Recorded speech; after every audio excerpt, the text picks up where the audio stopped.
Welcome to another edition of Geopolitics and Empire. Quick reminder, support the transmission. Best way to do that is by becoming a paid subscriber on the Geopolitics and Empire Substack. Now, soon to be a little over $9 a month or $90 a year. And we do private weekly Zoom chats with paid subscribers. We just shoot the breeze on current events.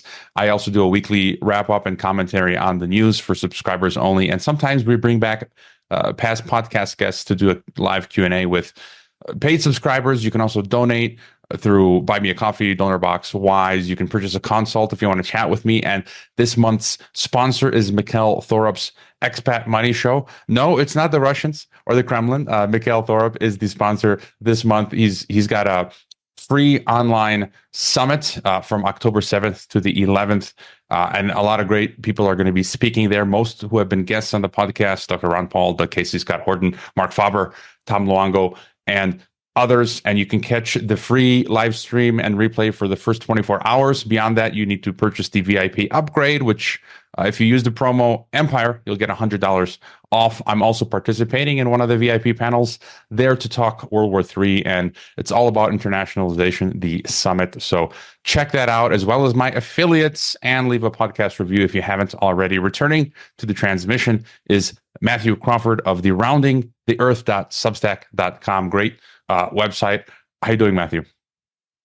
I'm doing pretty well. I've been getting better exercise than I did for a lot of the pandemic. So I need to start on that as well. But New Year is just around the corner, so it's soon it'll be time for the New Year's resolutions. And before, I think you're going to do a deep dive on American Empire, British Empire. But before that, we were just chatting before I hit record.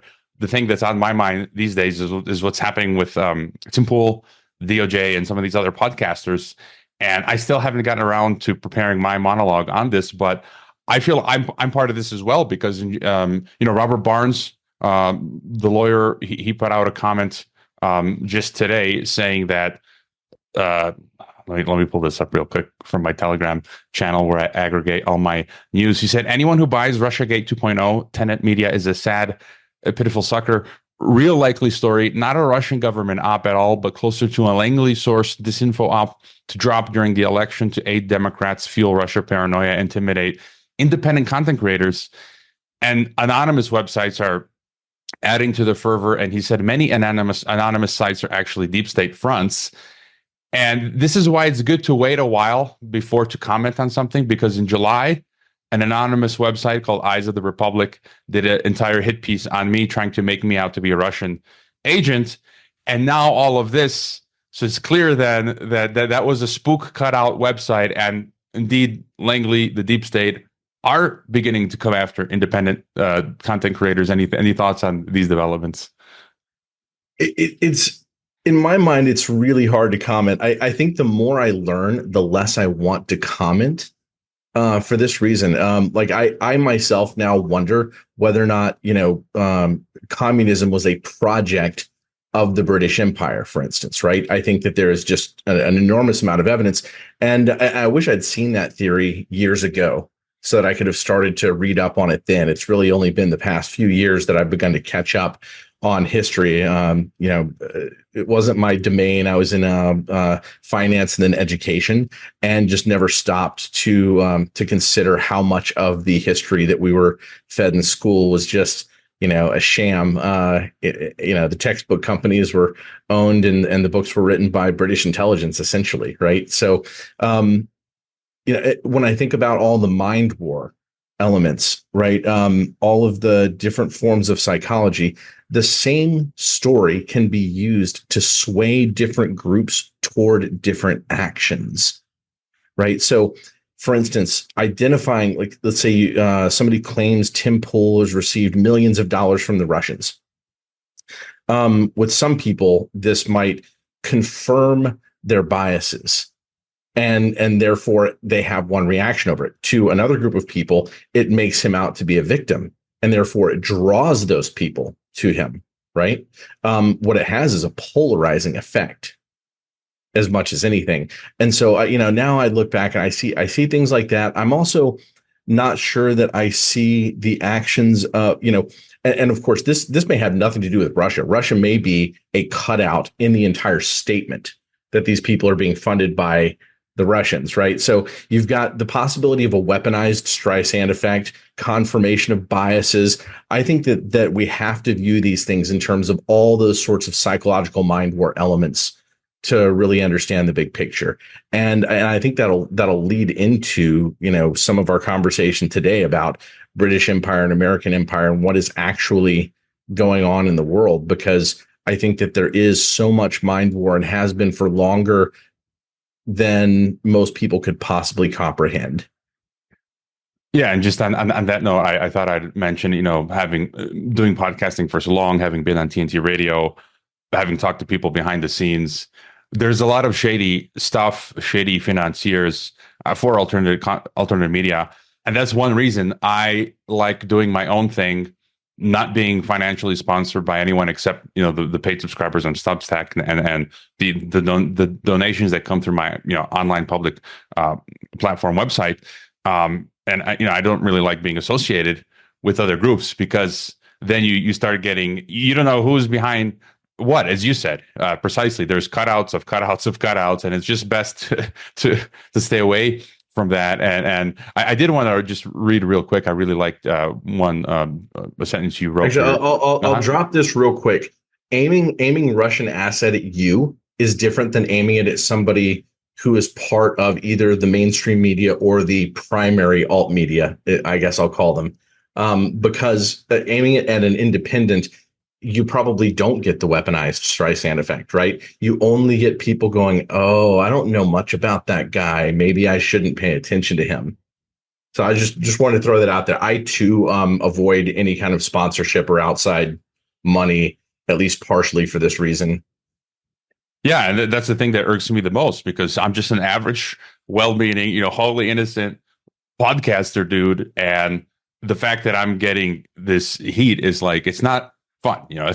It's not pleasant. And something you wrote in your latest Substack I like was, you said, quote, "What I have grown to suspect is that all nations and all peoples have been brought to their knees by the Molochian machinery of a network that has been socially engineering the world for many generations, keeping everyone at just the right level of stupid or powerlessness." And so, I love your deep dives. A lot of people have commented they love your graphs and all that. And so what's going on between the U.S. empire, British Empire, and whatnot?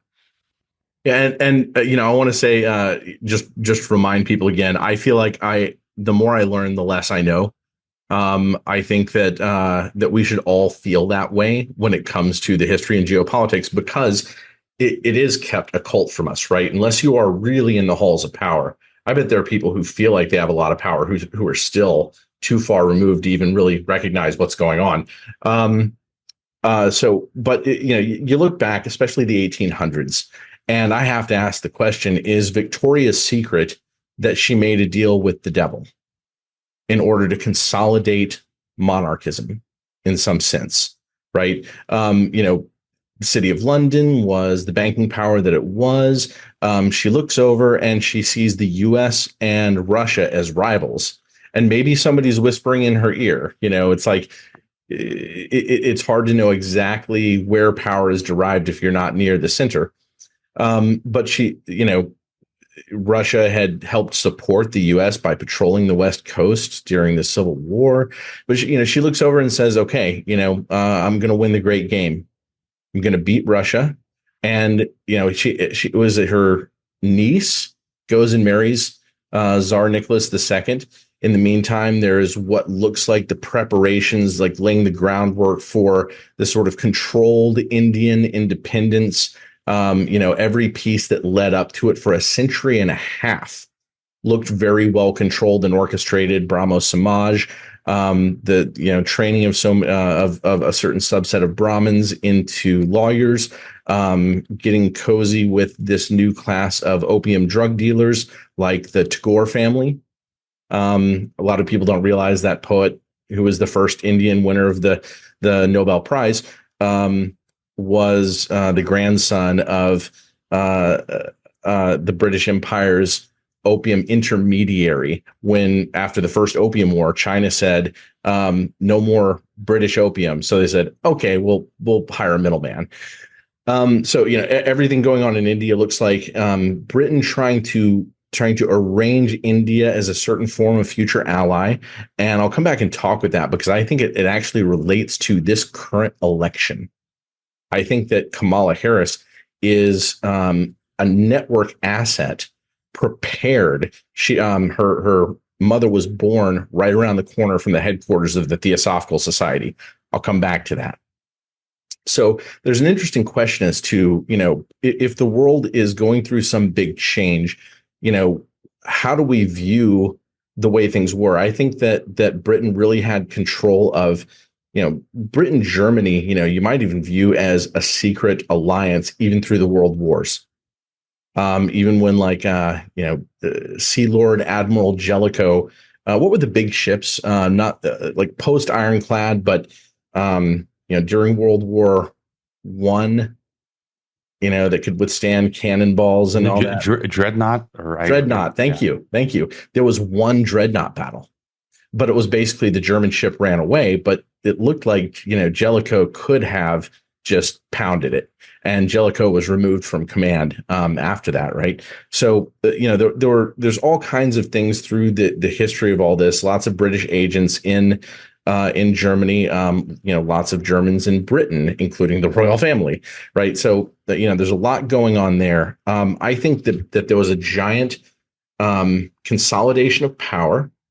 U.S. is sort of under debt slavery control from the City of London via the Federal Reserve. And I think after World War II, the U.S. is designated as the policing outpost of the British Empire.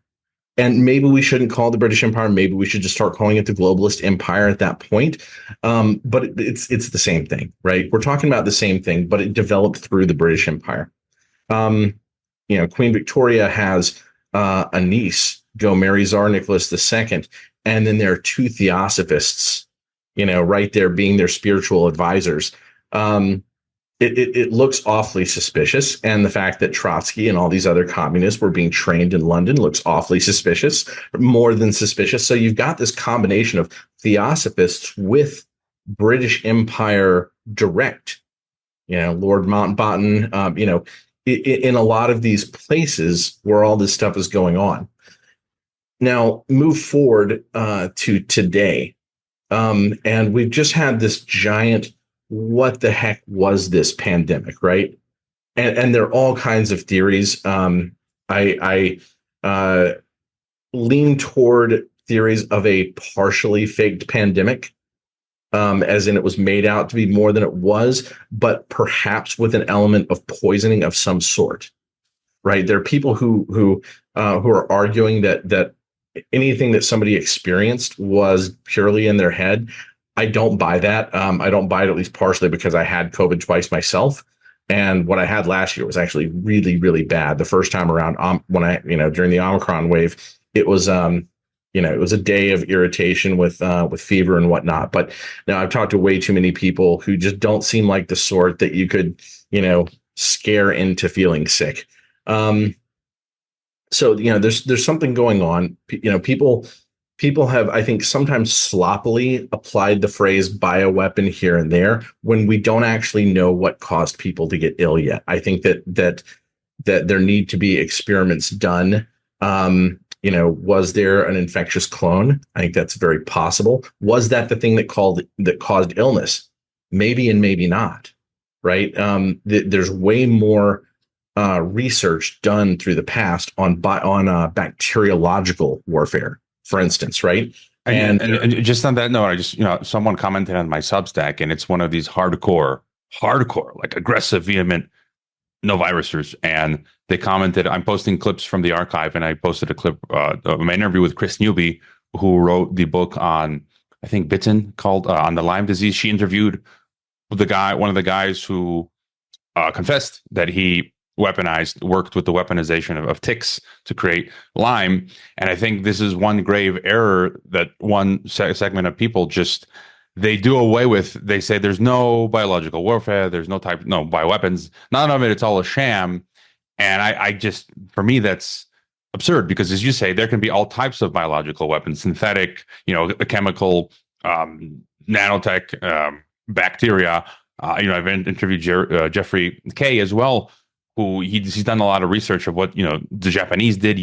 I forget its name. Unit 731. Right, the stuff that Japan was doing, and so there's this stuff exists, and to just wave the hand and dismiss it, I think is not very smart.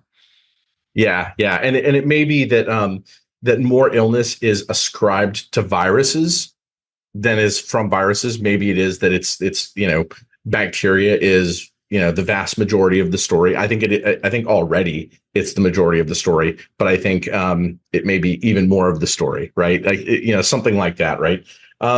So so now we're in present day. People are like, okay, was there a bioterrorism attack? Is that what this pandemic was? Is the vaccine the bioterrorism, or a bioterrorism event or something like that? Well, let's go back 40 years.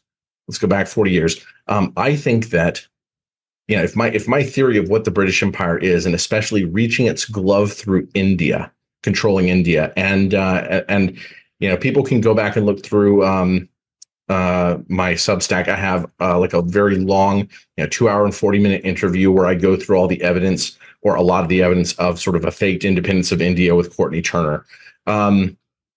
People need to understand Gandhi was a British agent, right? He was trained at the Inner Temple in London. These are not conspiracy theory things. These are known elements of his background.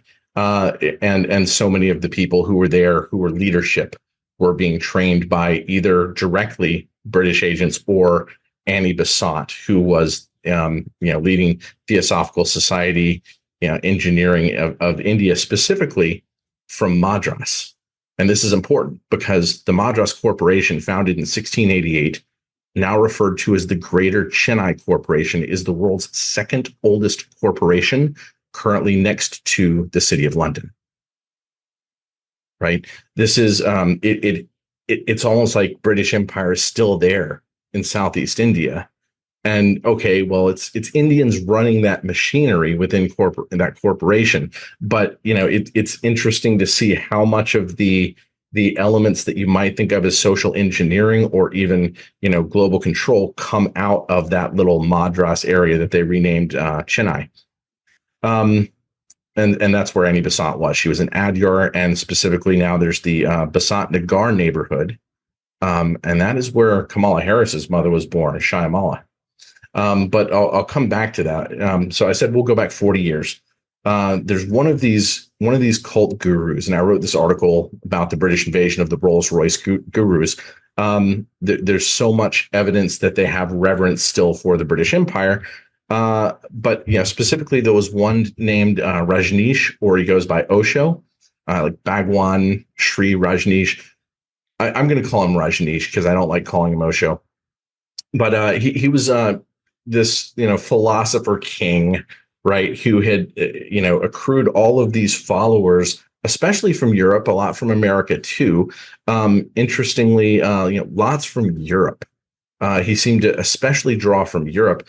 And I saw just today that he mentioned 40% of his sannyasins were Jewish, which is interesting to get that many Jewish people to move from Europe to this ashram in Pune, and then go through what looks like this like Gestalt attack therapy type mode.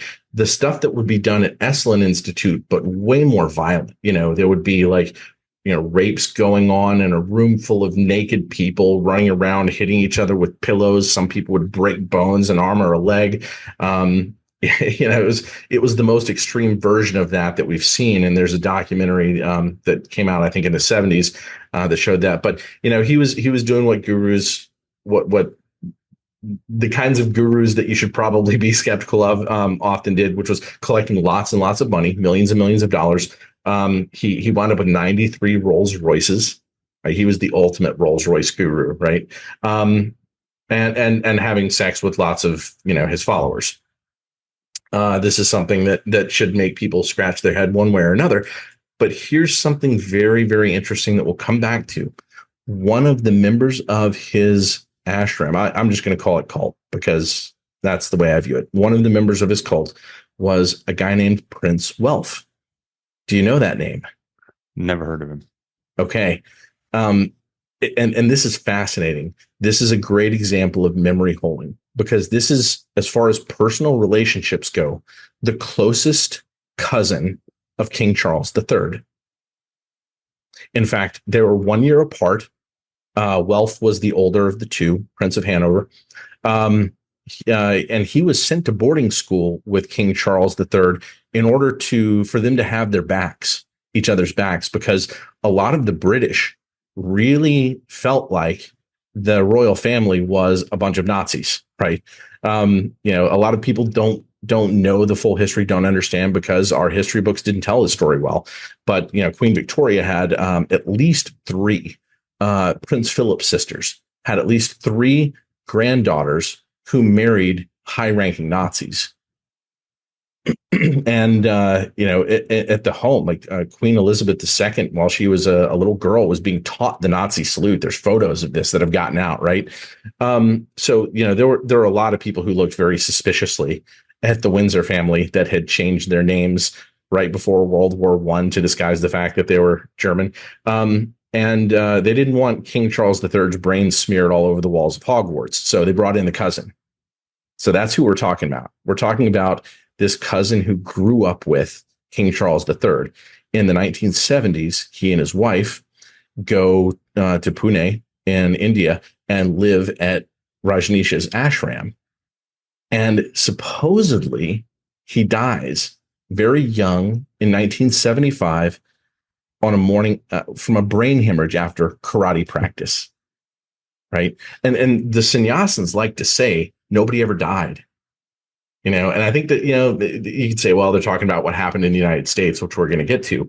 But it's very interesting that the one person who would die would be this member of the British royal family, when there's so much evidence that the British royal family really still controls India. And so I feel like there's enough of a background reason, motivation, that he might have been a faked death. Few years after that death, right about 1980, Osho switches secretaries, sort of his person who administrates over everything, gets this new one, and comes, I'm trying to remember her name. Actually, I'm just going to look at my graph information, so I'm not remembering everything as I go. And by the way, at any point, feel free to share the screen if you want to show the. Yeah, sure. I'll just go ahead and do that now. I'll just I'll share like this. So he changes secretaries and gets this woman, Ma Anand Sheila, who's recently been given media attention once again. But she's in charge of moving the ashram to Oregon. Right here, they're in Pune, India. Most of the followers, most of the chief people are Indian or European, but they choose Oregon. They purchase 100 square mile ranch, Big Muddy Ranch, I think it was called, and they move there, and immediately they're getting into conflicts with the locals. Like, they're trying to take over local government. They bought this was like a small town type thing, right? It was like retirees, people in their 60s and 70s who just wanted a quiet life. And suddenly here are these like loud, boisterous, and in your face. They were very in your face, neo-sannyasins who really seem to just hate America, hate the culture, hate the philosophy, whatever. Very much like the George Bernard Shaw crowd, very much like the Fabian crowd, right? I think that's a big clue.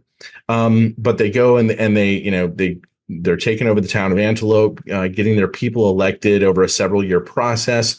At some point, they owned a hotel in Portland, and that hotel was like graffitied up. I think this was actually like a false flag attack, because what it did is it justified them arming themselves to the teeth.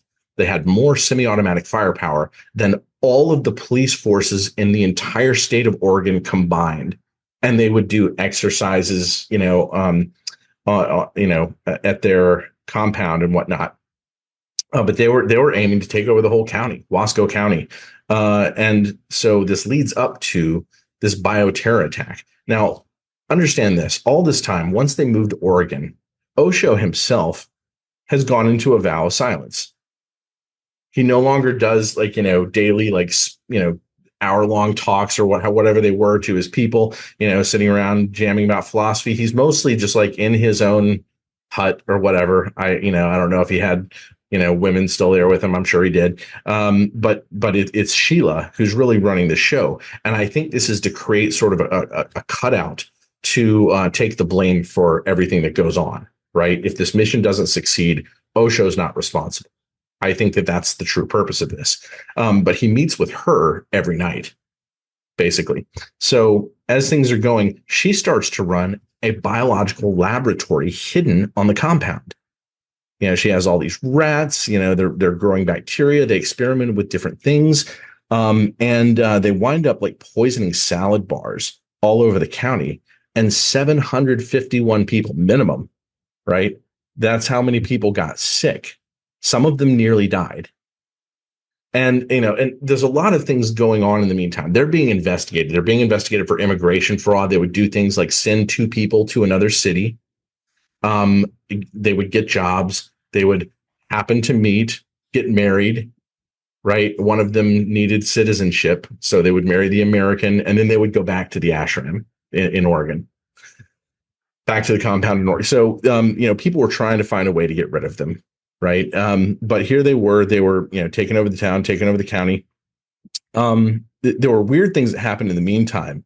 There was Osho's personal doctor who went by Devaraj was going to perform assisted suicide. He was going to euthanize Osho. And I think that this was being done to create like a death on U.S. soil that would sort of create like a martyred image ish, or a spiritual man dies on U.S. soil. I think that it was going to be an event to draw attention and more followers. That's my belief. But one way or another, so Sheila starts to train people up in her inner circle that she had very good control over, and she's training up people. One of them agrees to go murder Osho's doctor because Sheila doesn't want this to end, right? Whatever her motivations are, she doesn't want this guy to kill the doctor, so she sends somebody to kill the doctor.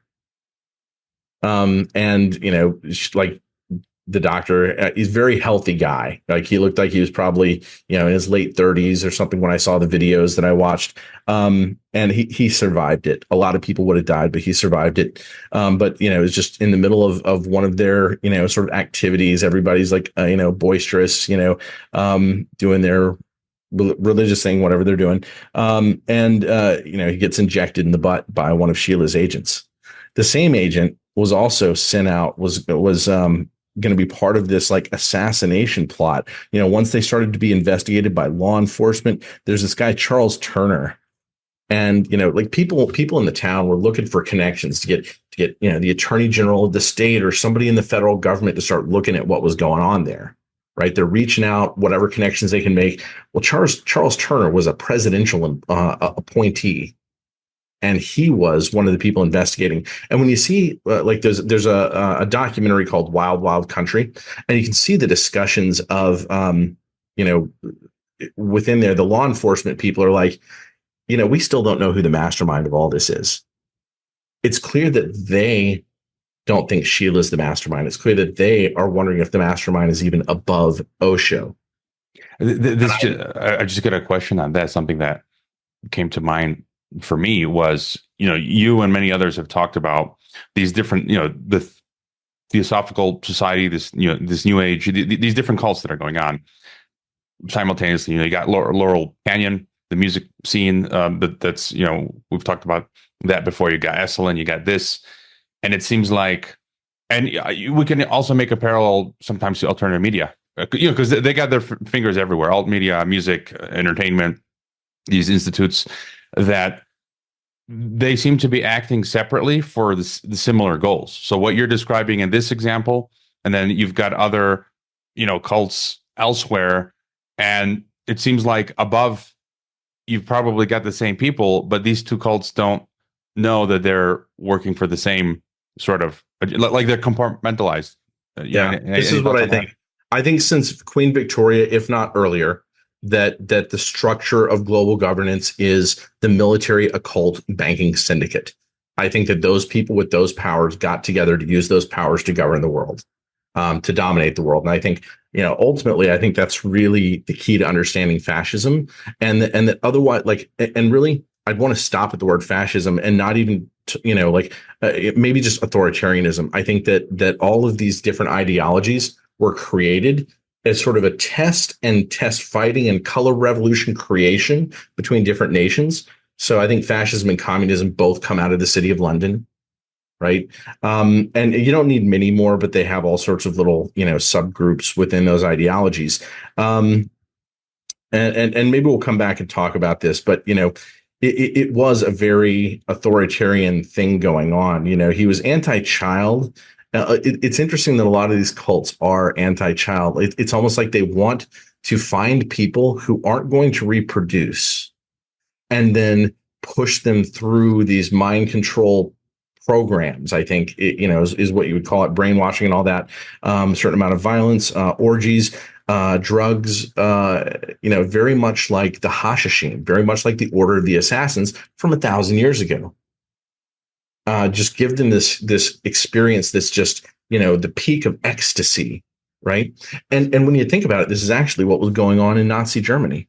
That from inside the Thule cult, the Vril cult, you have this sort of like creation of extreme, what's the right way to put it, struggle or pain and ecstasy.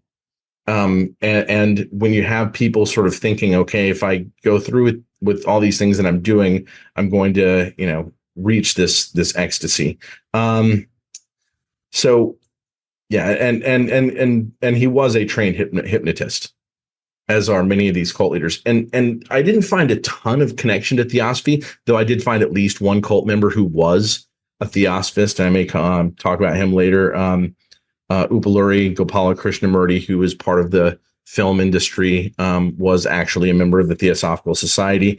We'll come back to that because I think that this woman, this actress, might have been something like a Project Monarch asset. And she and other members of the cult like wound up being schizophrenic, or people saying that they were schizophrenic later on.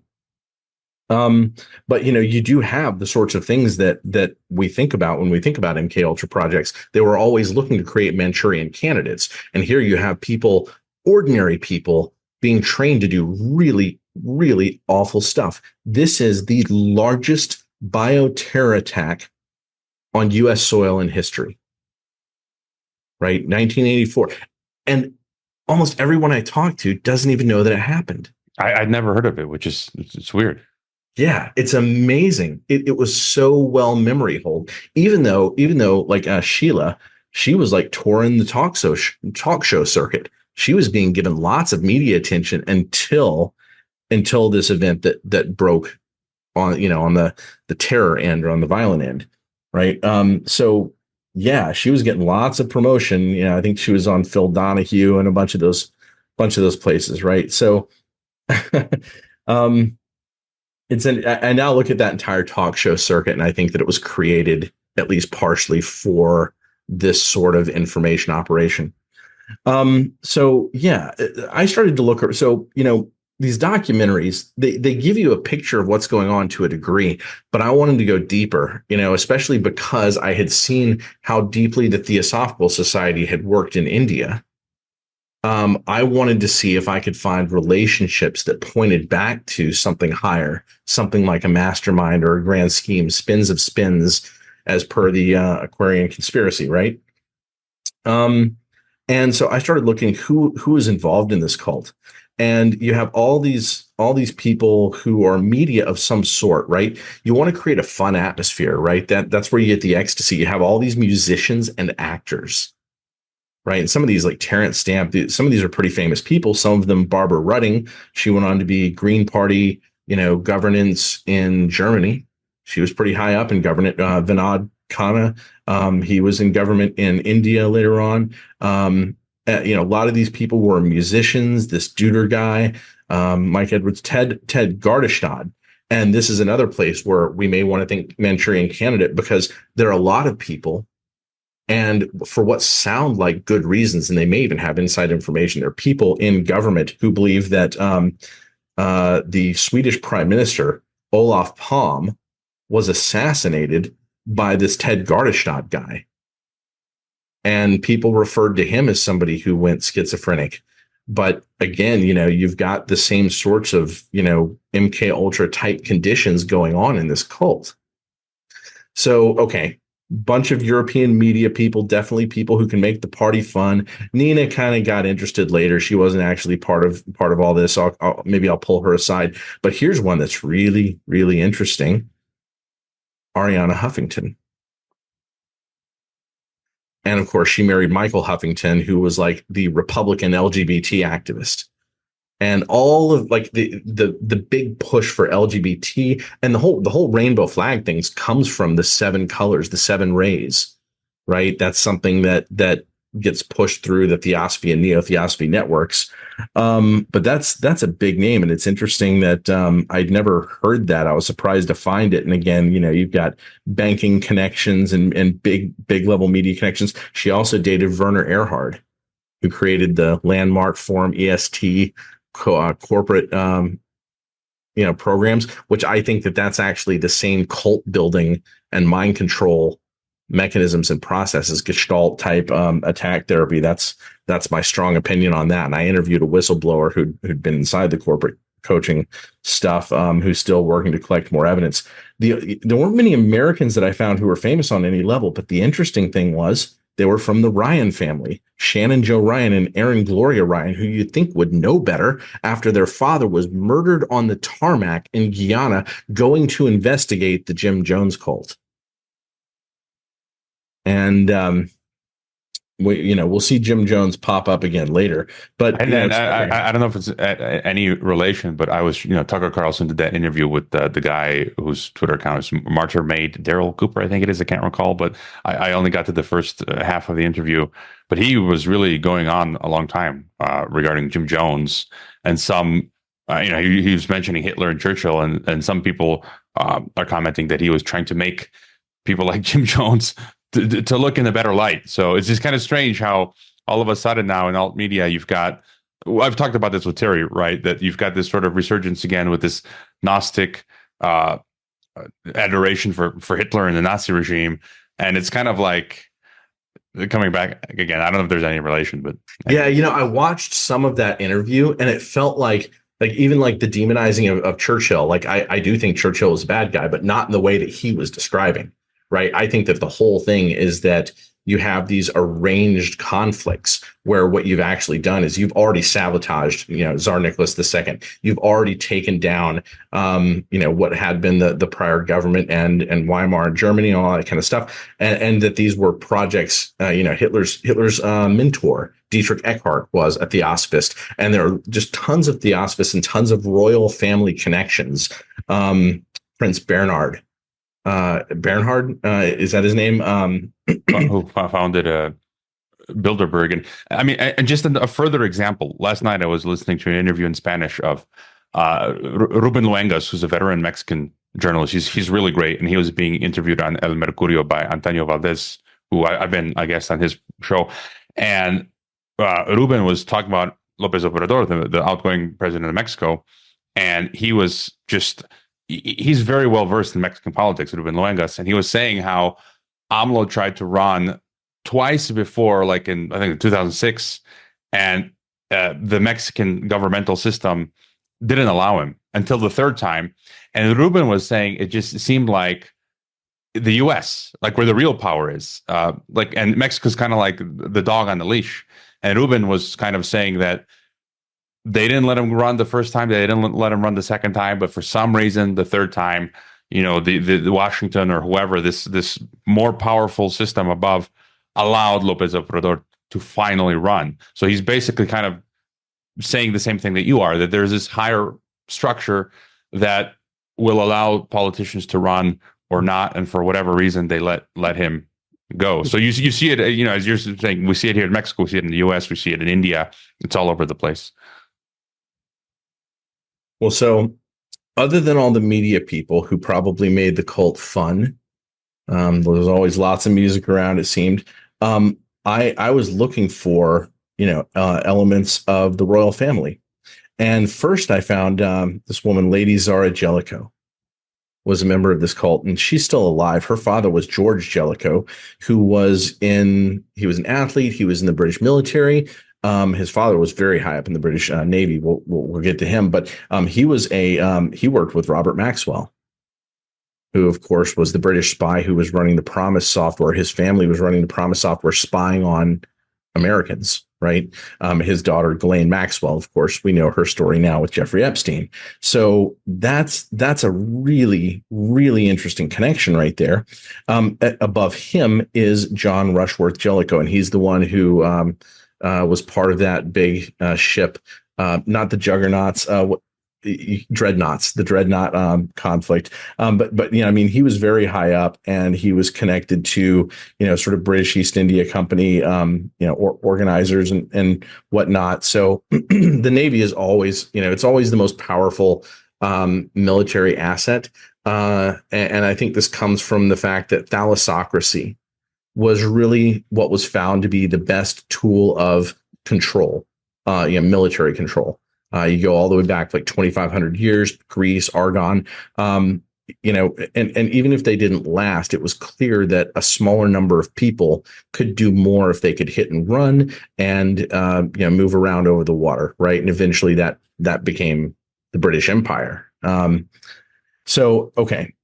So there's one connection to the British Empire, but this is the big one, is Prince Welf of Hanover, right? He and his wife, who, they both changed their names, their adult names weren't good enough, Turia or whatever. And so here's part of what's interesting about him. It's not just that this was King Charles III's closest cousin, whom you'd never heard of, right? They erased his Wikipedia profile because he's not noteworthy enough, right? Like, can you imagine any member of the British family not having a Wikipedia page? But I think that they did this specifically because of, and he died in 1981. So excuse me, it was right around the time the ashram moved to the U.S., right around the time they left Pune. So they probably had already gotten all those people out, and so there was probably almost no one left to observe his death. I bet I would wager that is the case. But you can see he had a Wikipedia profile. And one of the things that I found about Wikipedia, Matthew's Law, I named it after myself over 20 years ago, trying to make a point to people, which is that the more political the topic, the less reliable is Wikipedia. Wikipedia is not going to mention the fact that Jiddu Krishnamurti was being raped by, Charles Leadbeater, and had been kidnapped by the people who run the Theosophical Society, and that his father had to go file a lawsuit, like leave India, go to London to get his sons back, right? They're not going to tell that story, but they're not even going to tell the story of Prince Charles III's socially closest cousin. Well, just real quick, where, for example, so this information that you just, this extra information, where do you find it? Online sources, books? So this one I just found online, but it was, I go so deep, like building these graphs, right? I probably have 1,500. I don't even know. In 11 months since I started building them, I build several every day. But some of them I go very deep with. If I'm writing an article or I'm giving a presentation, or I just get interested. I can't remember, I think that I found it only because I was looking for royal connections, right? Because I had this model and I'm like, I want to test this model every time I get the chance. And it popped up, there are only, if you Google for this guy, you're only going to find, there might be like 7 or 9 links. And most of them come out of Osho's own public relations network. Mm-hmm. So I mean, he's dead and everything, but his cult is still operating. Excuse me. So I actually don't remember where I first found it, but I was, just going through reading it, and at first I was like, wow, what a name, right? Like, I think that they named him this just to out-syllable the Sri Lankans. That's my theory anyway. That is an insane. Wait, so that's his full name, or is that Welf Ernst August Andreas Philipp George Wilhelm Ludwig Bertold Prince von? Yeah, they just took all the royal names and stirred them in a soup and just threw them on the table, I think. But yeah, this is the guy they sent to boarding school with King Charles III to protect him as the older boy. Seems pretty important.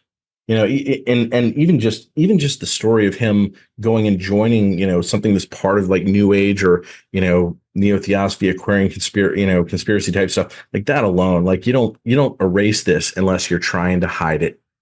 The British press does not mention his name. There may be.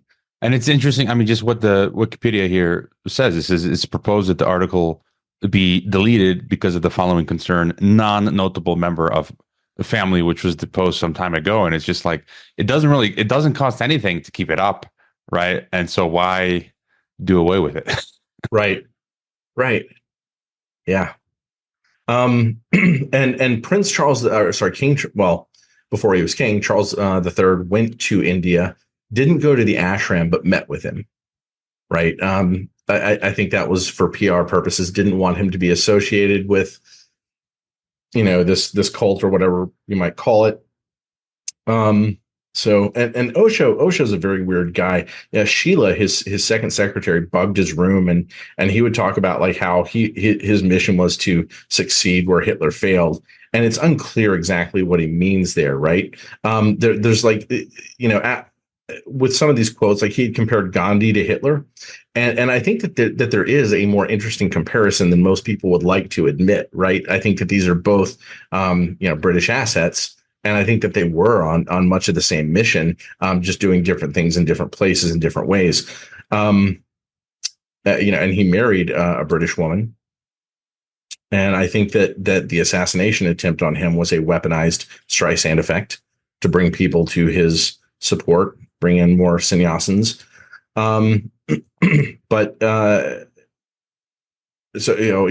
Okay. So ultimately what we have is a member of the British royal family being part of a cult. They weren't there most likely. But part of this largest bioterror attack on US soil. And now let's fast forward to today, because there is this big, like, crowded controversy over, what just happened with this pandemic, right? And everybody's looking over at EcoHealth Alliance, and we're focusing on this name, Peter Daszak. And there's the document that Charles Rixey put forth that didn't have like an official military stamp on it. What was the name of that document? It was the aerosol thing with the bats and caves that was supposed to be done at Wuhan. Or I can't remember the name of the document right now. Apologies. There's a debate over whether or not the document's real, but it is clear that EcoHealth Alliance was working with the CIA.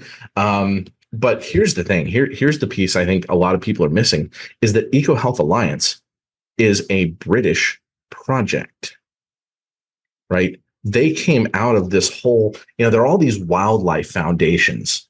We talked about who started the World Wildlife Foundation? I think that was Rockefeller and one of these other British elites, which I can't. Well, I think it's Prince Philip, right? Yeah, it's his sisters who married into the Nazi Empire, right? Prince Philip. I think Bernhard may have been involved. Julian Huxley. Right. And like lots of British royals have revolved around this World Wildlife Foundation and a lot of the creation of the climate discussion, which, when you go back early on, a lot of people don't know this, but a lot of the early people publishing on climate science, like right around 1970, are members of the City of London banking families, like the Goldberg family. That's this Jemima Goldberg, who runs the New Statesman, which is the Fabian Journal, right? Who married Imran Khan, who was the prime minister of Pakistan when the pandemic started. Right? There are all these relationships that go back to this same network. And So I just had this thought as well, because for me the two biggest themes of my podcast are the algocracy or the algorithm ghetto and globalism and stuff like that. And you think of what you're talking about, eugenics and the panopticon, basically, right? Basically that stuff comes primarily out of Britain, the development of this surveillance state and society writ globally, the panopticon, which we're seeing now with a lot. COVID was basically to use this eugenics type project to implement this global panopticon. And I was just looking at the map again of the world, and when we try to nail down where's the HQ, the headquarters of the globalists, and you just look at the map, and you can just by deduction, you can write off Latin America, right? Because there's no global power there. And you can write off Africa, large parts of the Middle East and Asia, and it basically comes back to Europe. The U.S. later, but it's Europe and Britain. And so Richard Poe, I haven't read his new book on this, and some of my other guests like Alex Craner, they focus a lot. They say it's the UK, and I think I'm starting to go back in this direction. Yeah, when I first started talking with Matthew Arrett, like, I don't know, a year and a half ago, because I had found that he was when I had started studying these UFO religions, UFO cults, he was the person who seemed to have been collecting the most information about it. And I didn't get some of his historical points at the time. I did not understand the hiding of the British Empire. Right. I didn't have that concept. I came around to it on my own, reading stuff, and then was able to connect it to some of his work too. Right. And so, now I see somebody like Richard Poe, and I immediately get what he's talking about and why. Because you can hear these theories and you don't know how to distinguish them between wacky conspiracy theories. And I think that wacky conspiracy theories are sprinkled all over the place. Right. There are a million Nazi conspiracy theories. There are a million of them. And I bet that a lot of them are just to create information noise. And I just want to add one recent one that's tied to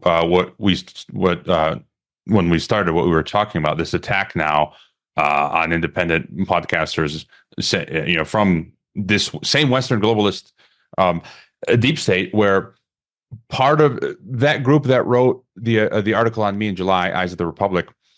And I need to do what you're doing to map out, because there were some associated Twitter accounts with that guy linked to Jeffrey Nyquist, who's been a guest on the podcast, and a few other folks, some German podcaster, I forget his name now. And I listened to some of his stuff, and he was going on at length saying how this New World Order type conspiracy that we're discussing now, it's ludicrous. There's nothing behind it. This whole idea of like a British New World Order and American New World Order, it's all ridiculous.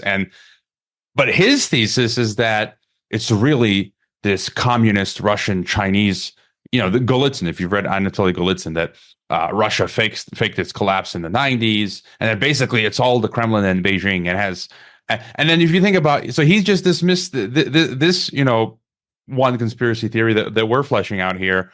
His conspiracy theory is even a further stretch, I think, to think that everything's based in Beijing and Moscow, which was not as developed as Europe and the U.S. And so I think that's just another example of what you're talking about, where they're trying to deflect. Actually, I since I haven't heard what he has to say, I'm gonna go ahead and throw this out. It's possible that those could both be true. And I'll explain, I don't subscribe to it, but I think that once you have something as large as a global network, the hierarchy is not real simple to control at the top. You can have rivalries formed. And if your rivalries manage to find a leverage point, right? And I was going to come back and talk to this later, but maybe now is a good time to talk about Venezuela. Because didn't they find fingerprints on a weapon from an ex-US Green Beret Yeah. that indicated U.S. involvement in what went down in 2019. Am I saying? I don't know this whole story very well, but you seem to know a lot more of the Western Hemisphere news. Yeah, they're. I mean, they find this over and over again. Western military or paramilitary involved with stuff going on in Venezuela. And just to your earlier point, I agree. My view is that there's that symbol of the double-headed eagle that's used in Russia and I think Freemasonry, and this is how I view it. That it's just the East and West are just the two heads of this same globalist structure. So, I tend to think that that's correct, but it may be that when there are resource constraints, that rivals within a network begin to fight. So I'm not going to totally dismiss, right? Like I've actually been, up until very recently, I was mostly dismissive of the idea of the China threat. And I still lean against it, right? Xi Jinping, his parents were these tortured members of the Communist Party, right? I mean, like, if you want to talk about like Gestalt attack therapy, they were like publicly humiliated by Mao. And what does that mean about him growing up? Is he growing up, is it, what happens to the traumatized child? Do they just want to take control within the network, or do they want to fight the power that beat them?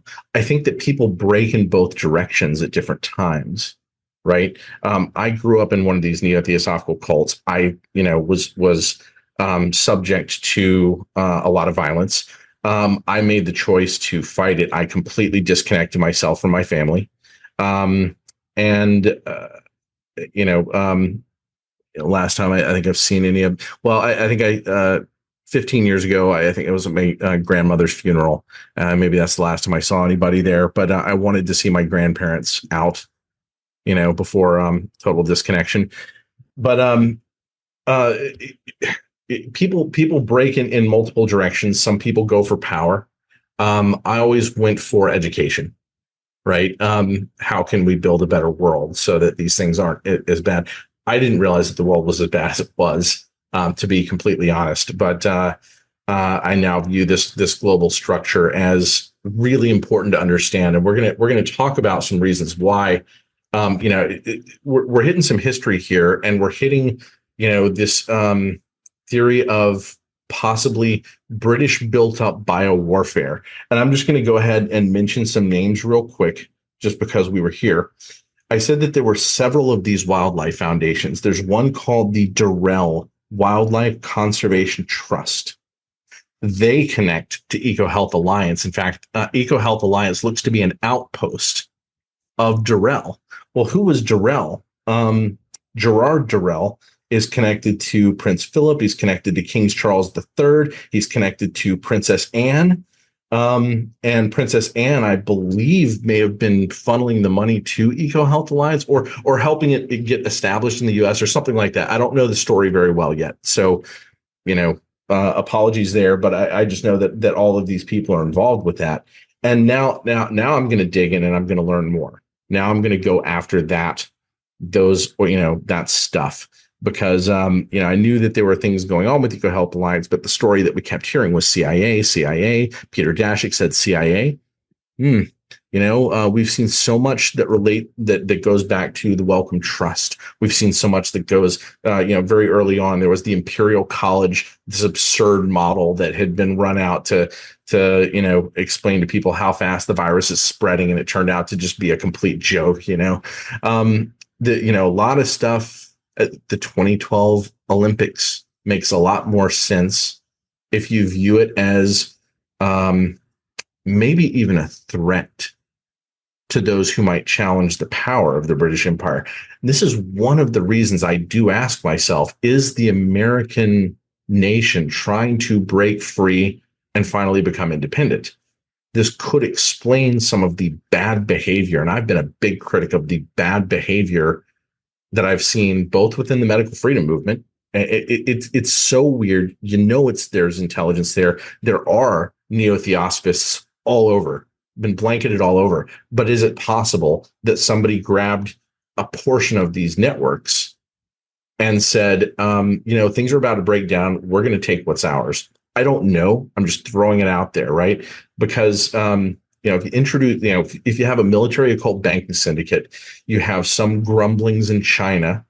And China really was built up and fed the university systems. You can trace that back to British Empire or to the Rockefellers, right? And the Rockefellers appear to be people who always worked in lockstep with the British Empire, with the theosophists, the spins of spins, and all of that stuff, and the bio warfare element, right? So I just view the Rockefellers as part of whatever that network is. And just a further example, what you're talking about, the war in Ukraine. There's been analysis recently. Boris Johnson went in early when there was this sort of agreement between Russia and Ukraine a couple of years back. Boris Johnson went in and killed it. And lately, there have been some analysts, like folks from Gray Zone and others, pointing out that Britain now is more keen to push Ukraine to go into Russia, whereas the American camp, Bill Burns and others are kind of like not as giddy about. So there seems to be this disconnect between Britain today and America on how they want to approach the war in yeah. Russia. So there are all these questions. If there are two networks that are in rivalry right now, one of them is sort of Britain, one of them is sort of America, but they're networks, right? And so you see elements that become a little bit confusing, and this is part of why I don't want to overinterpret some things. It could be that British and Americans loyal to the British Empire pushing Ukraine. It could be that the ex-Marine, after all, the Green Berets always seem to be sort of like working with NATO more than working with the rest of the U.S. military in some sense, right? The Marines were something that were brought out of the Navy and made into their own branch. And it was always the Marines that were associated with these MK Ultra programs too. I mean, there dots of other people, but as far as like people being dosed with LSD and, still operating within the military, Oswald and a bunch of the people around him, dosed with LSD. And I think this is part of the reason why the Rockefeller Committee formed also with the Church Committee, was to manage the fact that people didn't yet know about MK Ultra, in the aftermath of the JFK assassination. I think that that's an information management project. Why did they need two committees?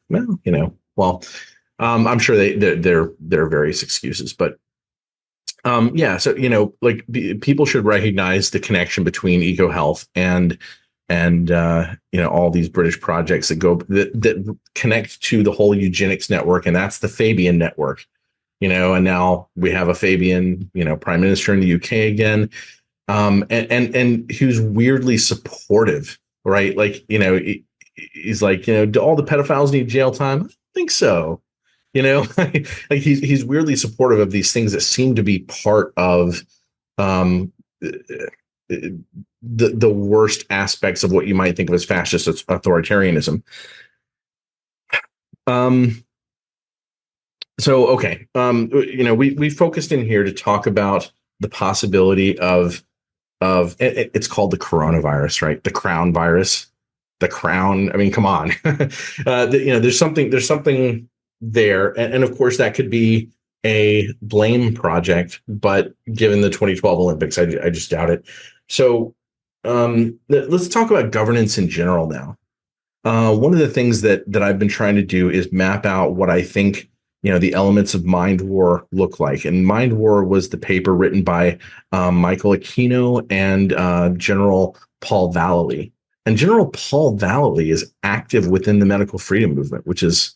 I had I think I emailed with him while I was still in TNT to try to we couldn't get the time right to get him on my live show, but maybe I'll pick that up and bring him on the podcast. And if there's anybody that you might think of as like scratch your head, what's going on here, occultist, it's the Army's satanic chaplain who started the Church of Set, and since then we've just had Egyptian imagery thrust about. And the Theosophical Society, they almost named it the Egyptian Society. That's a little historical trivia right there. And Madame Blavatsky was the one who created the notion of the curse of the mummy, the Oh, really? mummy that was put aboard the Titanic and then sank. And there was a theosophist on board, William T. Stead, and he's the guy who created the notion of governance by journalism and taught that to William Randolph Hearst. And yeah, he's got a weird checkered past, but he also connects to people that are like welcome trust people. So are you saying this notion of that we've seen popularized in these mummy movies, of the curse that comes from Blavatsky?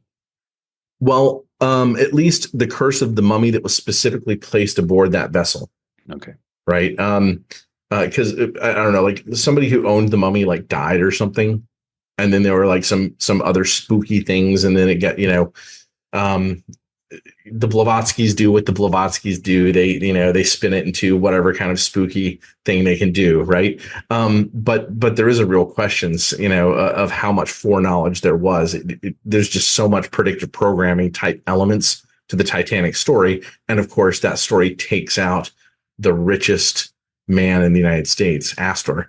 And thereafter you've got the Federal Reserve rolling through, and you've got Rockefeller as the richest man in the world, right? John Davison. So, there's a lot that goes on there that certainly could be framed as a British Empire operation. And after all, J.P. Morgan, who he and 50 of his closest friends decided to forego their tickets, right? He was always coming to Lord Rothschild for funding projects, right? When he wanted to consolidate the railroads, that money was going to come from the Rothschilds.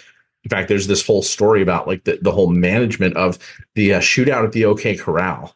This is part of the reason, like that that story is fascinating on its own, but part of the reason why that's such a historical story is because the decision to fund the consolidation of the railroads from the Rothschilds through J.P. Morgan hinged on whether or not the West looked under control, whether J.P. Morgan can sell stability to Lord Rothschild to get that money.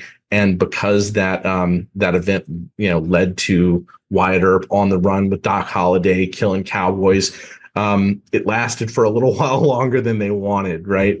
So, so where are we going? Okay, so let's go. Let's step out of the British Empire specifically, and let's cast ourselves. Let's say that perhaps, go back to the early 1800s. You and I are at the table with Queen Victoria and whoever her advisors are. Put yourself in a psychopathic mindset. I know that's probably tough for you, but put yourself in a what would you do to control the world if what you wanted to do was consolidate a world power and have a network that can extend over everything, a new world order, something that could be established through the United Nations eventually. What methods would you use? Cutouts of cutouts, multi-level types of grab the infrastructure, right? All of the key infrastructure, which the British East India Company, all that sort of stuff. I don't know. So I'm going to talk about thalassocracy. Ultimately, the reason why boats determined who ruled the world more than anything else is because it's another dimension, right? Most warfare would take place on the ground. If you could get, longbows, the Battle of Agincourt, was won by people who narrowed a battlefield and then got up on the high ground and just shot arrows into a larger number of people moving forward. If you can control the dimensions of the terrain, but suddenly you just have this new dimension you can move around on with boats. So boats ruled the world. And this is part of the reason why, like Peter Zeihan calls the United States the accidental empire. And that's a really good book. I don't know if I fully trust him, but that's a really good book to understand why it is the United States is the best piece of land. It's the crown jewel of the world in terms of slab of land. It's like the British always liked to use, which is an island, Singapore, right? I think this is the reason why the Singaporean dollar has actually been, I don't know what it's doing now since the pandemic started, but it was actually the best. It was the currency that was making the most gains steadily of all the world currencies. And I think the key is because it was this very well protected British outpost. British banking outpost. Also, Singapore is notable, I've mentioned this a few times in the recent past, that it's a technocracy, Singapore. And you recently had Graham Allison, one of the top, British American globalist thinkers who wrote the Thucydides Trap. He recently wrote a piece for Foreign Policy saying, look at Singapore. They are this benevolent dictatorship. They are a technocracy. Things function so well. Infrastructure, it's amazing. And look at us in the West, America, everything's falling apart. And he's basically making the case for doing away with, the Democratic Republic, liberalism in the West, and following the technocratic model, which, a lot of people, Patrick Wood, if you study technocracy, that's been their express goal, is to transition us to this new model. And Singapore and they've been openly saying that. It's an example. Yeah, I think this is like comparing, a room of top executives, like the actual smartest people in a corporation, to what's going on around the world. I don't think that it's the right analogy. I think you would have to govern so hard, so authoritarian, to make that an analogy. You'd give up too much. I think. But one way or another, islands. Part of the reason Cuba was a thorn in the U.S.'s side is because it's an island, right? It's hard to invade an island. Taiwan. The U.S. has built something like 20 new military bases in the past, I don't know, 15 years, just to keep Taiwan encircled, right? Islands are so important. They're so key. What the United States is an effective island. It's not an island. It's effectively an island.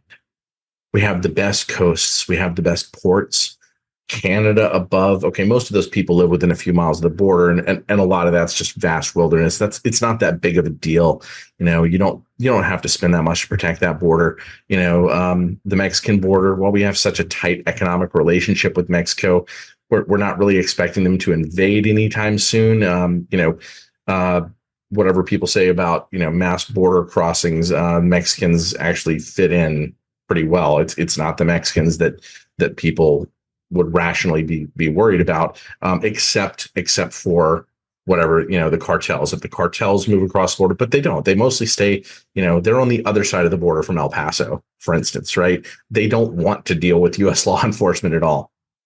But everybody has borders, but what we have are not that many, and it's easiest to control. So I think of the U.S. as Britain's largest island outpost. And we're the one that they decided to push the economic responsibility of policing the oceans onto after World War II. That's a suck to the U.S. taxpayer. And we take the blame. We take the blame for all these wars that go on. But what if all those were just ordered by, the Queen's cohort over the years, right? Once you start thinking in terms of network control, you begin to see things a little bit differently. The Jews can take the blame for X, Y, and Z. The Americans can take the blame for X, Y, and Z. Russia can take the blame for X, Y, and Z. Everybody else can take the blame for what the control center does. And that's another reason not to look at Singapore. It's a control center in its area. It's where the most resources are expended anyway. You're not trying to, you don't need to sabotage the educations as hard as you sabotage the educations in America or in Japan, and what all those things that get done. So, I think that people started to think, what are other dimensions?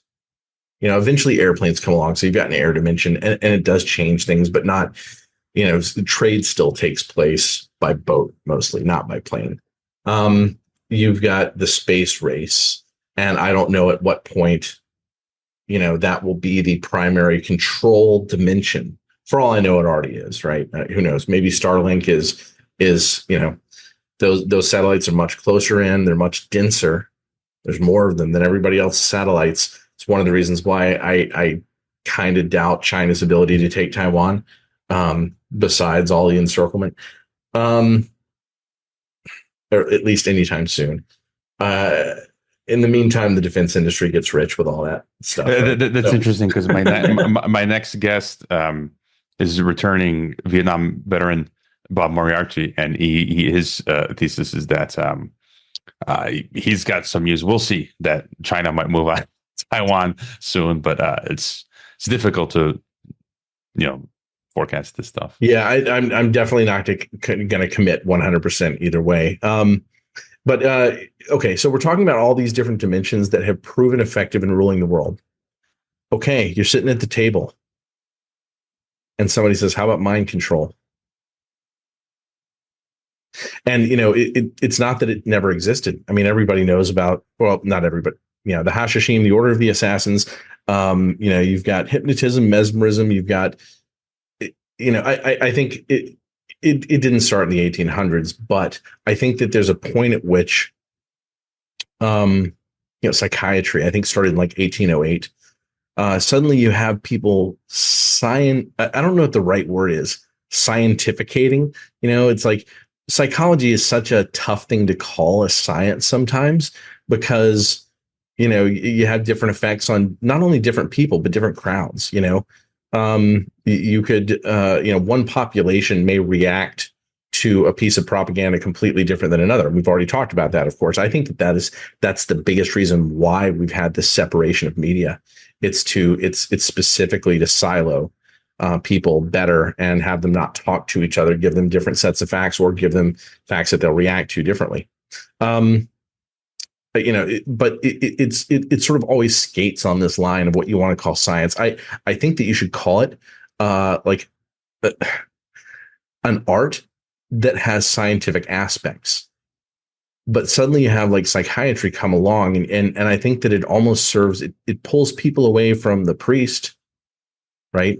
It takes place of the confession booth, but also suddenly you're inserting these like Gestalt therapy techniques that can be really weaponized against people, cause trauma, shared trauma that binds people to the wrong actors, right? People who want to use them. And then, I look at what all the cults have done. I look at how many people became schizophrenic within the cults, and I look at schizophrenia, and I look at Gregory Bateson. Right. Gregory Bateson was brought, first of all, he was one of the people involved with the cyberneticists. He attended the Macy conferences. And I think cybernetics really is the sort of, this is how we blueprint a global world order. We're looking at it as one big machine. We need to understand the feedbacks, input, outputs. You know what? It would be easier to understand people as input outputs if we could mind control them. Well, Gregory, what do you think? Well, this is the guy who came up with the theory of double-bind schizophrenia. It's where you sort of have two different personalities. I'm going to go back to the beginning on this in a moment, but you have two different personalities because you have two strong directives that are in conflict with one another. And so your mind splits, and you may one day be in this mind and in this mind. And once you start putting it that way and you start thinking about altered states, you realize, well, you know what? Maybe in truth, everybody is a little schizophrenic. When you drink alcohol, are you in a different state of mind? I don't drink alcohol much myself, but I have been drunk. I do understand the altered state. I had a very brief experimentation in my 20s with marijuana. And one of the biggest takeaway that I had from it, I decided that I didn't want to use it regularly for a little while. I just used it like a puff before bed because it helped me get to sleep. But one of the things that I realized that I didn't like was, I have to relearn things. I can't go drive in my car. I would see people who could operate, people who could be stoned all day long, I'm just like, that's like, what did you start when you were 12 or 9 or something? But one of the things that I realized, almost all those people who started very, very early didn't seem to have as broad, I don't know what you might call an academic skill set. I think that some skills do and don't transfer over these boundaries when you move between altered states. And most people, their altered states, you have too much sugar, you have some alcohol. It's only a little bit removed from your regular state, only a little bit. Then you've got these powerful hallucinogens. I think the reason that LSD became so popular, once it was discovered and used amongst these people testing it for mind control, I think that it was really a profound separation of mind states. And that's why it dominated the MK Ultra experimentation, because they tried lots of stuff, right? I think marijuana has a smaller effect, but it does do the same thing similar. And when you start looking through the history of this mind control stuff, you realize that we look back at the 50s and we think of it as like a Victorian era in the US, white picket fences and, housewives in dresses with aprons. And well, around that time, you've got a guy named Captain Alfred Matthew Hubbard, who introduced LSD to thousands of people. But who were these thousands of people, right? This is a guy who was friends with at least one of the Dulles brothers, probably both, because I mean, like this guy was going around Washington, D.C., having LSD parties for major politicians, world leaders, high members of U.S. military command. They called him the Johnny seed, the Johnny Appleseed of LSD, right? And like, history doesn't even tell us that this stuff happened. You never hear about this. You never hear about this guy. Well, what if that's part of like softening up U.S. leadership?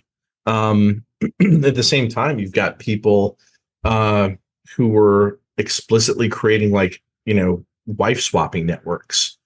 Who is the couple? Oh gosh, God, I know I'm going to think of it right after this interview if you don't know who I'm talking about. But there's a couple who got close to lots of top people in Washington, and they would just,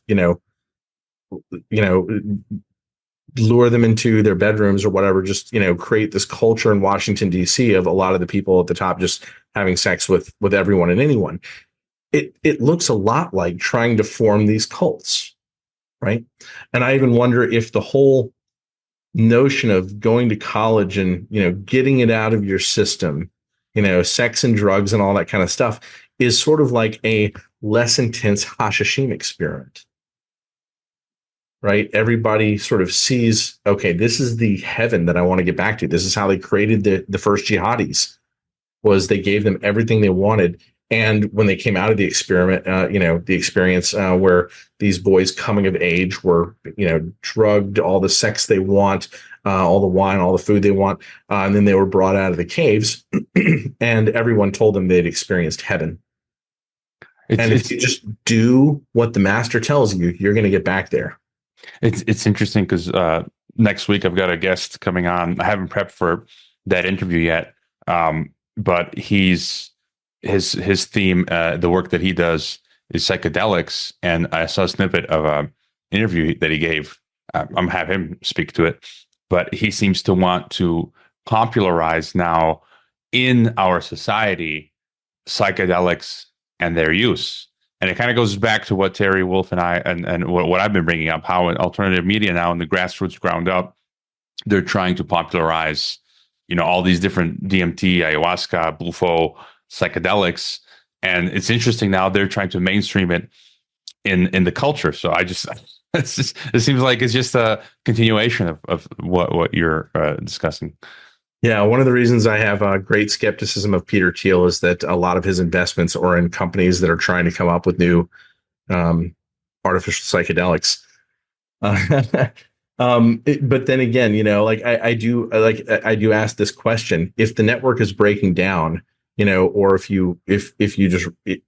there's an absolute need to give people something different than the drug the other side controls, even for some period of time, it's like there's some point at which you go high enough up in the level of understanding what's going on in the military called banking syndicate, and it's hard to know what people are choosing to do. But what I would say is as a rule, just don't go with the devil's tools, right? It's part of the reason why I split so hard with so much of the medical freedom movement, which is that I wanted to use the real data, the actual truth about the data from the medical, the military health, the DMED, Defense Medical Epidemiological Database.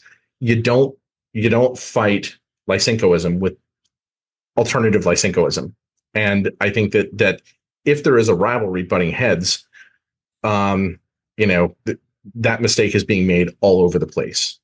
Either that, or it's just two arms of the same machine once again, right? One of those things. And We need to zoom in and zoom out and figure that out. But I think that at the table of people figuring out how to control the world, they're thinking in terms of warfare in different dimensions, and they realize that the mind is sort of like the ultimate other dimension, and that to build the cybernetic machinery, you needed people whose behaviors were going to be predictable to the stimuli you were going to give them. And that means, running them through university machines, Prussian education first, seeing what it does to people, seeing what this change in the system does to people, and even having the corporate coaching cults. I think that Werner Erhard's job was specifically to do the same thing within the corporations. And eventually, how everybody is going to react, at least to some degree, at least to some tolerance, so that you can literally just give orders down from the top of the empire and everyone moves in lockstep. Yeah, I mean, I've worked in academia, high school, university, and you see how it works, just as you describe. People become, to a certain extent, lobotomized. Some people break out, like like I have, and others remain, and they're just lemmings after they go through that system. So what would you say going forward, this new mode of control? You mentioned the C's as one principal artery, and so is it now where they're taking us? It just seems it's this digital realm where it's smartphones, it's computers. Most people now are getting entertained through everything that's online, through smartphones and apps, and this whole digital world, which now they push forward the digitalization of everything, all our government documents, digital IDs, the financial system, this metaverse type world. And so is that, how do you see things going forward now? What are their machinations? I think one of two things is going to happen. Either there's going to be, the oligarchs are going to have success casting the cybernetic control grid over the world, and I hope that that's not the case. At the same time, the alternative is also pretty ugly, which is that there's some form of system collapse. Something breaks in the system. I don't know what that's going to look like, though. There's part of me that says, if there are all these people who are really, really traumatized to the point that they haven't learned how to fend for themselves, take care of themselves, if you switched off the lights in the United States, it may be that in 1 week, 2/3 of the people are dead. There's actually a DoD study that looked back at the 1977 event in New York where they lost power, and suddenly the police were just standing back, like, we're not messing with this. We can't govern this. What happened? There's just chaos in the streets, right? Some people say, we're always 3 meals away from anarchy or something like that, right? I think that the people who can't handle the world might literally go out and duke it out in the streets, burn down buildings, whatever. And then the lights come back on and all of the healthy people remain. And that's not to say innocent people wouldn't get hurt, this, that, or the other. But I've actually, people have talked about cyber attacks and cyber polygon, all this stuff. And I've wondered to myself over and over again, is there something like a planned cleansing in order to create this separation from this system of trauma-based mind control, which is what I call it. This system of vast global trauma-based mind control. I don't think that we need it. I don't think that makes the best empire. It makes the empire that has the best legs of control. But you know what? Somebody like China may come along and leap ahead of you technologically if what you're doing is constantly sabotaging all of your own people, which I think is required for this trauma-based mind control form of governance. And I don't know how much I've told you about this, but yeah, I ran schools. I left Wall Street. I helped build this company called Art of Problem Solving. It was me and another guy that I worked with on Wall Street. We were both from Alabama, which is, supposedly like one of the worst education states, but we were do-it-yourself learners to the point that we were competing for spots on the U.S. Math Olympiad team, the National Math Olympiad team. We both won various, levels of those competitions, and we wanted to create materials for those people who wanted to learn to go beyond what they were doing in school. And we wound up teaching like almost all the kids who would win the national and international math Olympiads, from the US and from a lot of other countries. I said, okay, we solved the resource problem, so I want to solve the culture problem, build schools in places, make it a culture thing, right? A lot of resistance, but a lot of success along the way. When I moved to Dallas went from having 6 qualifiers, most ever from the metropolitan area in the National Olympiad, to 2 years later, 16. And there were no gold medalists at the International Math Olympiad. My kids won 6. So, I feel like it can be proved over and over again in different ways. And I talked about it a little bit in my last article, that where students are is probably like 3 to 5 standard deviations away from where they could be. And that would reclaim a lot of time. And I think a lot of the best education comes from playing anyway. You need kids playing whatever it is they find fascinating and interesting, whether it's building with Legos or Lego robotics, starting to, get interested in, combustion, chemistry. How do you build a bicycle, then a car, right? Like whatever it is that each kid is interested in, they need to be left to play for a lot of their time, because that's where they're going to be the most motivated and it's going to be the most fun. That's the big adventure. There's a study by Benjamin Bloom published in 1984. Sometimes it's called the 2 sigma problem, which is that if you just changed, one teacher talking to all the kids for an hour to one teacher talking to small groups for a few minutes, that the small group model, or individual education model, individual communication, the middle student in the class began to perform like 98th percentile. It was a 2 standard deviation shift in the entire class curve in terms of performance. There are other studies, there's one called the Kingston study, where poor parents, you had a social worker bring them a few toys, teach them how to play with their kids, teach them peekaboo, which is about object permanence and understanding it, teach them to read to their kids, give them, little drum that like the Japanese drums that you move, and the twine with the ball goes back and forth and hits the drum, give them a few blocks, and like give them the toys that we know in our culture were great for the 1, 2, 3-year-olds.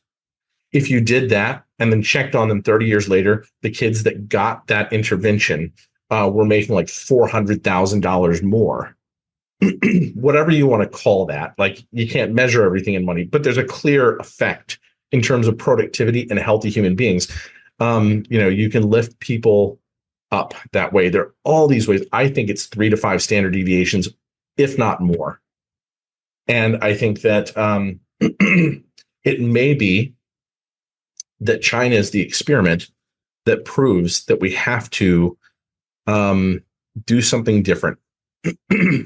Whatever Chinese authoritarianism is, they're educating more of their children, and they have a lot more of them, right? Either you have to go more in that direction, but without the sabotage elements, but more authoritarian, or whatever's going on, or you have to figure out how to do it in a healthier way. And I think that we need to, I think the healthier path is the obvious choice. It needs to be done. Interestingly, one of the educators who promotes me sometimes on Twitter and other places is he's in the middle of the PayPal mafia guys.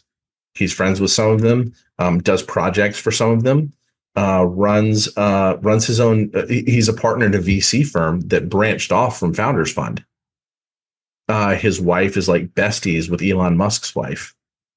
And he sent out emails to some of these people about my education program saying, you guys should look at this. This may be the best thing. And he doesn't even get a response. This is one of the reasons why I just feel terrified about, okay, is this the alternative team here? Right? If what we're trying to do is bootstrap a better network, isn't education going to be at the core of these things? I mean, politics is downstream from culture. Culture is downstream from education. And education is downstream from healthy, health, healthy household, healthy mode of getting excited about learning new things. So, I'm these are the kinds of signals that I'm looking for to find out like who's actually interested in a healthy world. You know, When you brought up China, I mean, were you still referring to this sort of great game uh, to control the world and world government and the different models to do that? And then when you bring up China, it's more like the Brave New World version versus the Western 1984 version, where it's just sabotage and it's so much energy to keep this authoritarian technocratic system to keep everyone in check. Whereas if you go more, allow for a little more flourishing of people, but still sort of keep yeah. things. Is that sort of what you were touching on, or?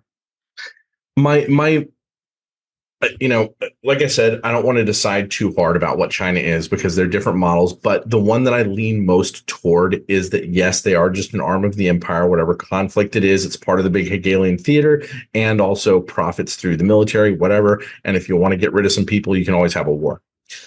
Um, how do I put this? China, no matter how technologically advanced they've become, of course, we could pull our chip makers out and suddenly they're behind, right? Like there's real questions about why are we projecting this image? Where are they ahead of us, if anywhere at all, at the bleeding edge? One way or another, even if they do start to peek ahead in some of these different areas, we can just pull the plug. I mean, there's a cable in the Indian Ocean. We can cut off power. We can cut off traffic. Maybe they can take Taiwan before we do that. They still have a lot of problems, though. Japan, the Philippines, the Strait of Majorca. Like these aren't trivial problems to solve when it is that you need to get oil from the Gulf all the way to China. How much, if you're trying to feed 1.5 billion people, how much fertilizer is that? How much land do you have to grow food on? Are you going to cut down all your forests?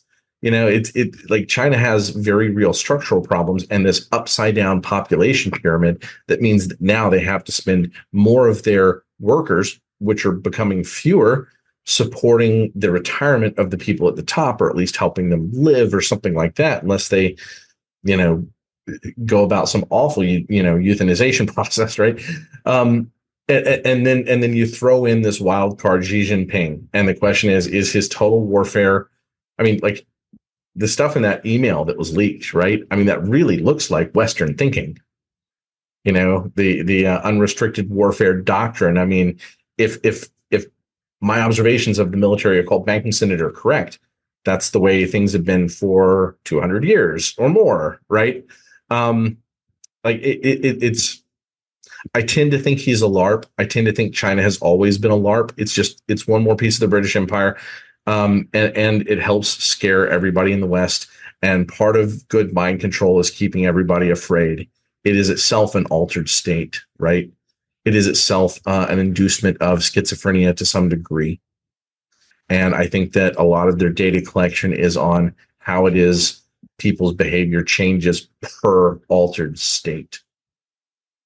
And I think that they always need, in order to expand, you need leverage. You need a boogeyman as the pretext for you to then expand, like NATO needs these boogeymen and same thing with China. And I interviewed a guest recently, and he talked about multipolarity. I think the goal is ultimately convergence. This has been talked about openly for the longest time to achieve the one world state, and I think they want to do it peacefully, but it's a really rocky road for a number of things you brought up. You might have someone who turns, and then all of a sudden you've got a problem. But one of my guests recently said that multipolarity is about the reassertion of sovereignty with the individual nation states, but an increased interoperability of the states. Which, again, my thesis is that multipolarity in BRICS is just a faster road towards this world state, because it means greater integration of everything, and, as the guest said, greater interoperability, which is this convergence. And so I think they probably want to do it as peacefully as possible, but if they have to, they'll do it the hard way. And so, and what you said earlier about education, I would totally agree. my podcast now, this is my passion, is this intellectual exercise, talking to people about all these things that are going on. I prefer this than to teaching, because you're so restricted in the classroom, and the lecture model, the lecture way of teaching and learning, it just doesn't work. The kids just sit there for 30 plus minutes. They're bored. It's do what you like to do and you'll have more success, which is, my passion. This was my hobby project, podcasting, and now I'm doing it full time. And so that's just an example to let people, give them the time to do what they want to do, especially kids. And that's one reason we're homeschooling. And so any other thoughts, Matthew? How many kids do you have? 2 for now. Wonderful. I should come to Mexico and see you sometime. I've still never been to. No, that's not true. I've been right across the border in California, but I've never actually gone and like visited. Really. I go to once or twice a year. I go to Puerto Vallarta. So usually once during the summer, once during the winter, and so I could meet with people there. I had one of my listeners just say they were in Puerto Vallarta, and I'm like, and they're like, "Are you in Puerto Vallarta?" I'm like, "No, I'm in Guadalajara." And so, hey, maybe another time. I still don't even know, like where to go. I mean, there are people who go to like Baja and resorts and all that kind of stuff. But let's see. Any other thoughts to close this out? I think that we should think deeper than just information warfare. I think we should think of like almost like the warfare of induced schizophrenia. I think that it wraps up all that we've seen in terms of MK Ultra programs, and hopefully most people are past thinking of that as conspiracy theory. I mean, like in the sense of breathing together, it certainly is, right? That's what conspiracy means, breathing together. If you can't imagine the people at the inner circle table discussing cybernetic machine and making it easier using drugs, using hypnotic imagery in music and videos and all that kind of, if you can't imagine altered states as minor forms of schizophrenia, no, I think people can. I think people get that, and that that this is part of what we should think of in terms of what warfare, what the open air slave system looks like, and people who aren't sure about all this conversation of British Empire, taking over India and Russia and running the Nazi Party. I would encourage anyone to go about your own research. Build one of these maps. Build one of these maps and do the reading. My mind changed a ton.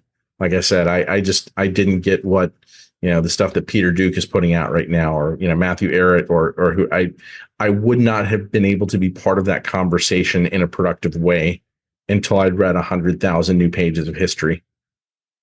And it really does open up the what is going on right now question. And like I said, the more I learn, the less I feel like I know. But there is a point at which you begin to see things more clearly. So, well, thanks for having me on again.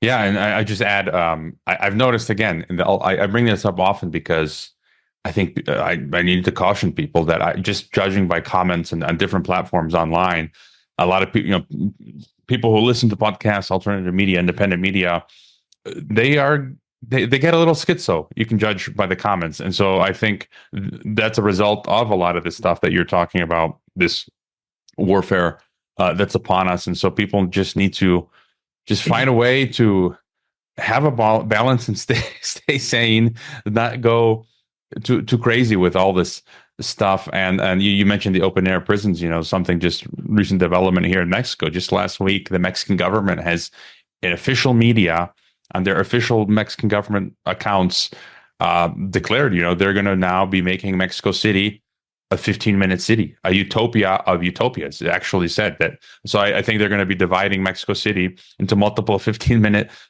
districts. Another mayor in a town in Nuevo León, on his Twitter account just last week, openly saying, "Hey, we're making your city a 15-minute city." And so they're marching forward with the plan for this open air open air prison. And so as always, it's always great chatting with you, Matthew. I love your work at Yeah, Rounding. you brought something up, and you'd asked me if I had final thoughts, and now I want to have one more set of final thoughts, which is, yeah, when you discover more of the truth, you can get excited about it. You can also feel despair about it, right?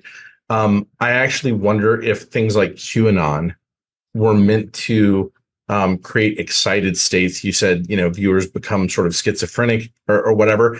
I think that yeah. A truth flood or a mud flood where there's a lot of truth in it, but you don't even know what's true and what's not a lot of the time, right? A lot of speculations. But people should practice, the art of calming themselves so that they don't remain in this excited state, in this fear state where they can be manipulated. Maybe that's actually the point. Or if there is something like a planned revolution, what if the plan of the leaders at the very top is actually to clear the slate of the expensive mandarins that have helped them build up the cybernetic machine? There is a long history of these people who have been assets for these empires just being done away with when their mission's over, just being done away with. I think a lot of the assassinations wouldn't shock me if Gandhi was simply killed by agents of the British Empire when they were done with him. And it's better to martyr him anyway, right? Now you can use his name for education programs all over the United Nations, and nobody's reading his grandniece's journal to find out what kind of sexual weirdo he was. Yeah, possibly everybody could cheer. Suppose a million